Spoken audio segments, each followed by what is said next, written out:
में नगर पालिकाओं के जो पार्षद हैं उनका प्रशिक्षण वर्ग यहाँ पर हो रहा है।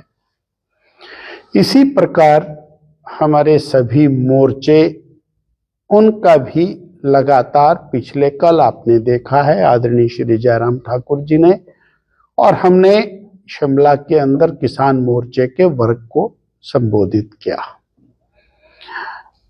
और इसके पीछे की भावना बड़ी स्पष्ट है कि भारतीय जनता पार्टी कार्यकर्ता आधारित पार्टी है और वो कार्यकर्ता अपने विचार को, चिंतन को लेकर के जनता के बीच में जाता है और उसी से परिवर्तन होता है।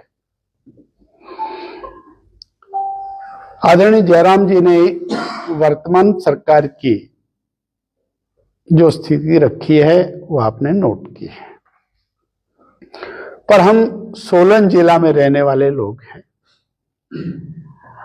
जो स्थिति आज नालागढ़ दून क्षेत्र की बनी है, कोई कानून व्यवस्था नाम की चीज यहां पर दिखाई नहीं देती है। बिगड़ती कानून व्यवस्था ये चरम के ऊपर है।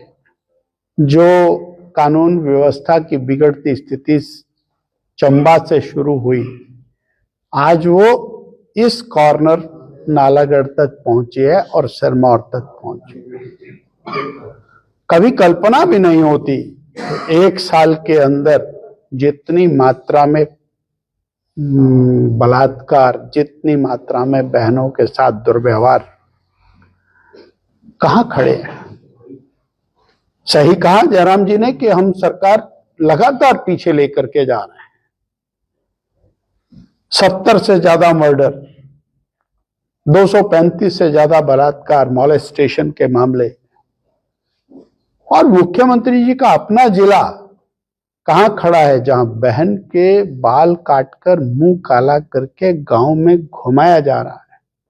अब मणिपुर की बात करते थे, ये तो हमीरपुर में मणिपुर बन गया तो किसी ने कुछ नहीं बोला। 15 दिन तक FIR रजिस्टर्ड नहीं होती। एक दलित बालक, उसकी हत्या करके टुकड़े टुकड़े करके नाले में फेंक दिया जाता है।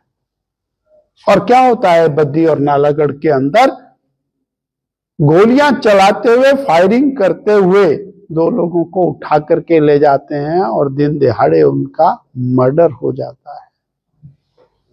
और उसके बाद माननीय मुख्यमंत्री जी क्या स्टेटमेंट देते हैं कि कोई नहीं, अगर जो बाहर से कोई पियक्कड़ भी आए तो उसको संभालो, संभाल करके होटल पहुंचा दो, हिमाचली को मत मदद करना, बाहर वाला होगा उसको जरूर मदद करना, और वो चाहे नाली में गिरा होगा उठा करके उसको होटल में पहुंचा देना, कितना ही हुड़दंगी क्यों ना हो उसकी मदद करना, उसको और कानूनी लपेटे में मत लेना। यानी कानून व्यवस्था का मजाक बना है और हिमाचल की जनता अब इस स्थिति को ज्यादा दिन सहन करने वाली नहीं है। उसका जवाब 2024 में हिमाचल की जनता देने वाली। सर यहाँ ये कोई यहाँ का मामला थोड़ी है। हिमाचल प्रदेश के अंदर किसी भी प्रकार की व्यवस्था नहीं है और अव्यवस्था को व्यवस्था परिवर्तन का नाम दिया है। जहां जहां अव्यवस्था होती है उसको व्यवस्था परिवर्तन कहते हैं, तो ये भी व्यवस्था परिवर्तन। जिस आधार पर हिमाचल को जीता वो आधार खिसक गया है।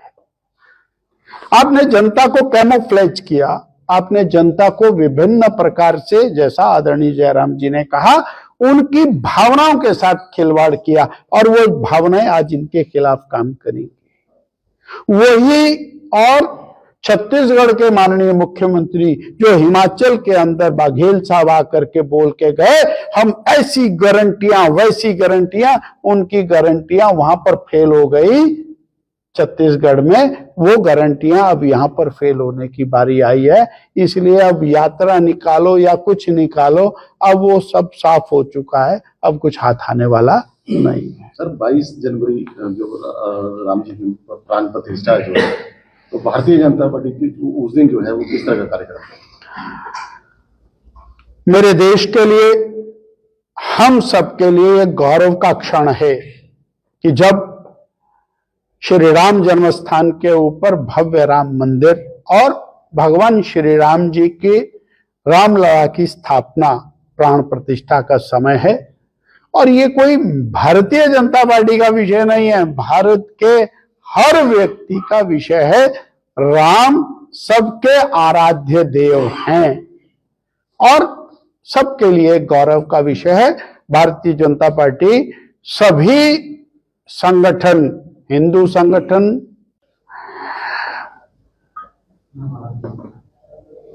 दो 2022 पीछे छूट गया है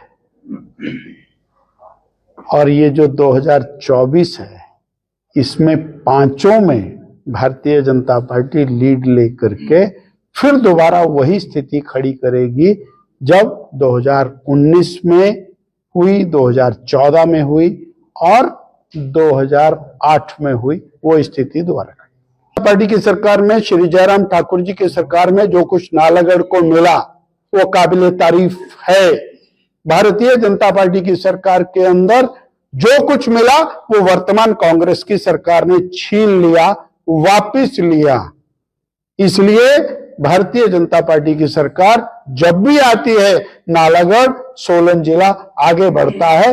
जब कांग्रेस की सत्ता आती है तो यहां पर केवल और केवल अपनी शक्ति के आधार के ऊपर और एक्सटॉर्शन का काम होता है। धन्यवाद।